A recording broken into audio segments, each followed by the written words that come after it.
to put this album on a live tour together, but quite honestly, it had been a long time since we had done this album in its entirety, and I wasn't sure it would work again, so I called about 5 or 6 promoters that I know around the world, and I said, it's been a long time. Do you think that if we did this record again, do you think that people would still like it?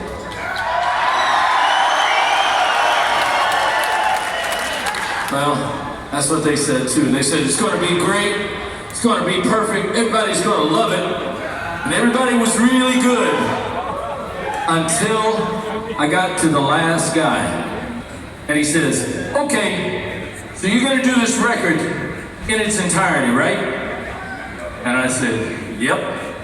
He says, but you are going to do it in the same exact running order, just like it is on the album, right? And I said, no. And he says, you have to. And I said, no, I don't.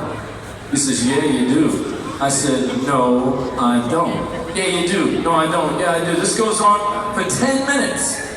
So finally he says, all right, let me give you something maybe you can understand. Somehow, some way, a miracle happens, and Led Zeppelin is going to get back together. And they're going to do Zeppelin 4 in its entirety. Are they going to start that show with Stairway to Heaven? And I said, all right, you got me by the balls on this one, so we're going to do it the way you want it, because we are